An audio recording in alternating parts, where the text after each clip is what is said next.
know, Glenn, if you could tell I'm a fan or not, but this is what I think of you. I'm going to require that introduction for any other show that I agreed to go on. That's going to have to be repeated verbatim. No, seriously, I really appreciate that, and I'm happy to be here.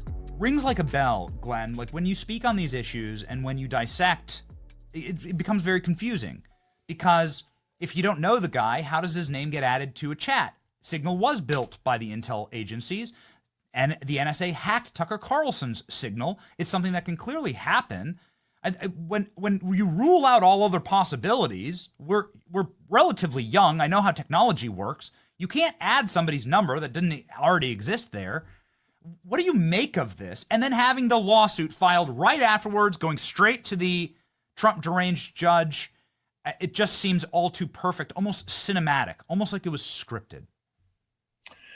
So there are a lot of questions here, but let's just acknowledge a couple of abnormalities in terms of the way Trump officials decided to discuss what obviously are sensitive conversations. They were, after all, debating and then deciding to bomb a foreign country in secret. They disclosed the time of the operation, the aircraft to be used. Obviously, that's not something that you want to be careless with or reckless with. Signal is a decent app of encryption for ordinary people who want to make it a little bit harder for the government or non-state actors to spy on them. I use it for kind of banal journalism, if I'm talking to sources, those kind of things. The U.S. government spends in excess of $1 trillion a year on its military and intelligence budget. They have created the most sophisticated mechanisms for communicating securely that exist. It's not just the Situation Room, but there are thousands, or at least hundreds, all around Washington of similar types of rooms. There are extremely encrypted networks, infinitely better than Signal, that national security officials use, especially for the most sensitive conversations. So I do think it's kind of careless to discuss war plans on Signal. There's much more secure ways to do that. I also do think that there is the question of whether Mike Waltz was, in fact, in some way communicating with Jeffrey Goldberg, one of the most unscrupulous, fraudulent operatives in Washington, going back to the Iraq War, when he's the one who invented the lie that convinced Americans to support the Iraq War, which is that Saddam Hussein had an alliance with Al-Qaeda and was involved in the planning of the 9/11 attack. And then he became ground zero for Russiagate while he was the editor-in-chief of The Atlantic. All the anonymous sources to try and disparage Trump right before election. This is the worst of the worst. Now, I don't know if you saw, but Laura Ingraham did quite an adversarial interview with Mike Waltz last night, trying to understand, why was he in your phone? As you say, I mean, I've created Signal groups before. The only way you can create Signal groups and then add people is if their number and contact is saved in your phone. According to Goldberg, and I think he has the evidence of this, he received an invitation from Mike Waltz to join this group, and that's how he accepted. Now, the NSA has all kinds of ways to breach Signal. A lot of other state actors have ways of breaching Signal. We know that they've breached Signal. In fact, Biden purchased or paid an Israeli firm to give them the technology last year that can breach both Telegram and Signal. I did a major case once in Brazil, and we got all of this information because my source was able to breach Telegram, which is very similar to Signal. These are by far not invulnerable platforms, quite the contrary. And so maybe somebody made it seem like Mike Waltz was inviting Jeffrey Goldberg into that group. But honestly, I find that unlikely. And what we know for certain is that Jeffrey Goldberg ended up in that group. And it's a group that he should never have ended up in. And we definitely should want to know why and how that happened. Yeah, it does seem like someone's lying. And we hate to say that, we would hate to say that this is Mike Waltz. I mean, listen, he says he's never even met Jeffrey Goldberg. This seems like a very obvious thing that you could prove or disprove very quickly. And we played the adversarial interview with Laura Ingraham. And so we played a full, pretty meaty portion of it earlier in the show, Glenn, where she's like, you're just going to go with the I didn't have his contact saved correctly thing? And then he goes and says he's working with Elon to figure out if there was a technical glitch here. Again, he said, she was like, how did he get in your phone? And he said, oh, this happens to get sucked in. I don't know about you, Benny. I've never had sucked into my telephone a contact and telephone number saved into my phone of some of the people who are most hostile to me. That has never happened to me. Maybe it's using a weird phone. But yeah, that really doesn't pass the smell test. And also, we do know, I have to say, I don't know if you've seen it, but there are exchanges, at least one exchange, where Mike Waltz attacks Jeffrey Goldberg on Twitter, calling him a hoaxer or a fraudster. So we know that Mike Waltz knows who Jeffrey Goldberg is. They've at least interacted on Twitter, and Jeffrey Goldberg is extremely plugged in to national security sources. He has somebody who has supported pretty much every war, every regime change operation. He was formerly an IDF soldier. This is not a Chomsky left-wing pacifist figure. This is somebody really embedded in the bipartisan war-making class. Maybe there is an explanation. I'm open to that, but everything I've heard so far suggests that for whatever reason he had, Mike Waltz did, saved into his phone Jeffrey Goldberg's number. Maybe he didn't even know that, but that's something we need to find out for sure. Okay. What's going to be the fallout here? I mean, you obviously were instrumental in publishing Edward Snowden and the Snowden papers. You understand the fallout of these things, and there are people who can burn. There are ways to really twist people up in lawsuits about everything from Russiagate, right? And as soon as I saw that lawsuit drop, Glenn, from Norm Eisen of all people, I was like, oh, come on. Is it David Brock and Norm Eisen? As soon as I saw that lawsuit drop, I said, that's the game, man. Game over. People were prepared for this, right? And it gets randomly assigned to Boasberg. I mean, it does seem like they're trying to ratchet this up. Is it going to work? I mean, the one reason why I'm very skeptical about believing anyone's versions of events, even what seems most likely to me, is because one of the things we know for certain is that the CIA, the FBI, the NSA, the entire permanent part of our government that operates in secrecy has been conspiring quite aggressively to first sabotage the Trump campaign in 2016. That's where all the Russiagate hoaxes came from and emanated from, intelligence agencies passing it to the New York Times, the Washington Post, which then showered themselves with Pulitzers for the false stories. But also, they did it throughout the entire Trump presidency, and then heading into the 2020 campaign when highly incriminating documents about Joe Biden's business pursuits in Ukraine and China were revealed. Those are the scumbags who decided to label it Russian disinformation, a complete and total lie that every media outlet ate up. And so we know they have engaged in all sorts of ops and dark arts in order to sabotage a president they consider threatening to their agenda, even though he's now been twice elected.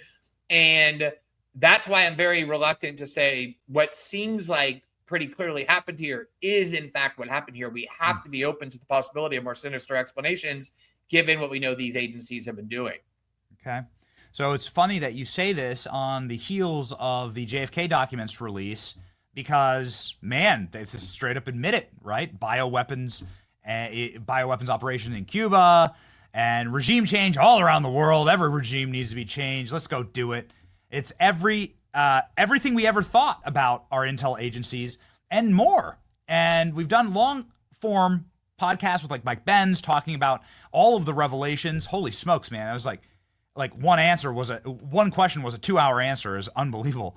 Don't ever, by the way, Glenn, don't ever ask Mike Benz to explain the CIA drug trade if you don't have an extra 2 hours. I had him on my show and I asked a couple of questions that led to quite lengthy answers, but they're always interesting. They just seem to be a little bit drawn out. No, he's so important as a voice because he worked inside and, he's here to say a lot of things. But about the JFK documents, what I would like, obviously there's a lot of newly released material. There's a lot of material that has been released for a while, but there's such a, gigantic mountain of it that nobody except reporters who dedicate their lives to it, and there have been some, can possibly read through it all and process it. But what I would really encourage people to read is the fully now unredacted memo from Arthur Schlesinger, who is sort of like the royal court historian of Camelot. JFK worshipped him. Every, Democrat and liberal in that time worshipped Arthur Schlesinger. And this was after the Bay of Pigs debacle, when Kennedy was enraged with the CIA and ultimately fired Allen Dulles, who was the father of the CIA. And he wanted to know, JFK did, how can we rein in the CIA? They're making their own foreign policy. They don't have anything to do with the State Department or even the White House. They're up on their own, changing governments, waging wars with their paramilitary outlet. And Schlesinger wrote this memo about essentially all the ways in which the CIA has become this anti-democratic monster and all the different things you need to do to rein them in. And Kennedy, having fired Allen Dulles, having been enraged by the Bay of Pigs, was in the process of doing that. And that's the reason why people in the CIA hated him so much. It's a 12-page memo, but it also gives the history of the CIA in terms of how often remember we used to hear during 2016, oh, Russia has invaded and interfered in our sacred democracy with Facebook pages and a few Twitter bots.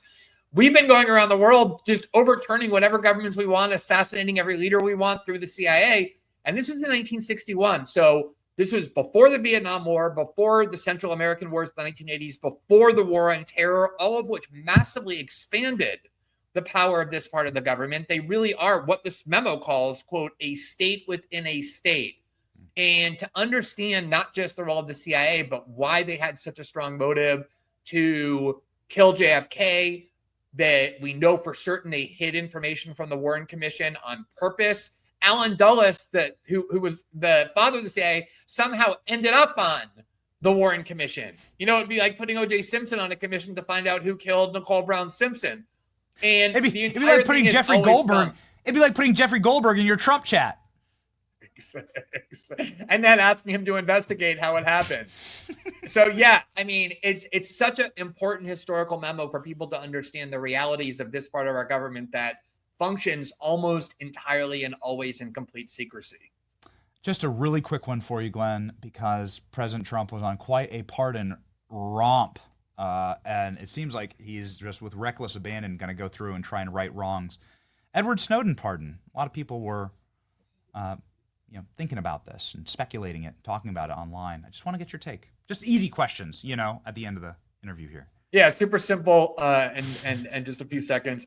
I won't go on as long as as long as Mike Benz will when you ask him about CIA drug trade. But during the transition in 2020, when Trump was on his way out and Biden was on his way in, there was a very active campaign to secure a pardon for Edward Snowden because, after all, Snowden revealed the exact abuses of the exact agencies that had targeted Trump abusively and illegally by spying on his campaign, et cetera, all the things we know the FBI and the NSA did. And so Trump was very amenable to the idea that Snowden's not a criminal. He's actually a hero. What he exposed was something the American people needed to know about how these agencies are directing their powers, not at foreign adversaries or terrorist organizations, but internally at our citizens in order to interfere in our politics. And he came extremely close to doing it. And the reason he didn't is because of that second impeachment hearing, which never made any sense. Why would you be impeaching a president who is a couple of weeks away from leaving? You can't even have the trial. And that's because the national security hawks in the Republican Party in the Senate were petrified that Trump was going to do two things on his way out: declassify a bunch of documents, including the JFK files, as well as pardon Snowden and maybe Julian Assange, who was much closer to pardoning Snowden. And they said, if you do this, we're going to vote to convict you and you will be ineligible to run forever again. It was kind of a Damocles sword that the senators were holding over Trump's head in order to ensure he didn't do the things he wanted to do. And shortly after he left, he did an interview with Candace Owens, and she pressed him on that. Like, why didn't you pardon Edward Snowden? He said, I came very close to doing so. There were a lot of people I trusted who said I should, and there were a couple people I trusted who said he's a bad guy, meaning people like Mark Pompeo and sort of the neocons that Trump allowed into that first administration. Whether Trump revisits this topic, I don't think he's going to do it right away. It would cause a lot of controversy, obviously be very, very polarizing. But I'll put it this way. When I think about Edward Snowden getting pardoned, it's obviously something I want very much. I do regard him as a courageous hero, a patriot. I know there's zero chance that the Democratic Party will ever give him that. And the only person who will or could is Donald Trump. So I'm hoping that at some point in the next 4 years, that topic gets revisited. Yeah, I certainly hope so. Glenn, I'm honored to have you on the show. I'm very excited for them to charge Jeffrey Goldberg with the same thing they charged Donald Trump with, which was the unlawful retention and willful retention of national defense information. It's going to be really exciting to see that somehow play out. And you got to follow Glenn. Obviously, if you don't follow Glenn, you're crazy. You're a crazy person. Get crazy. On over there. I mean, mentally ill, basically. We got 2.2 million. Here's his Rumble page too, and he's just a legend. And Glenn, we really hope to have you back with regularity to shed some more light on this. Because you're doing great work, Benny. I'd be happy to come back anytime. It's a dark time, and we need people who shine lights. So thank you. All right, Glenn. thanks so much. All right, bye-bye.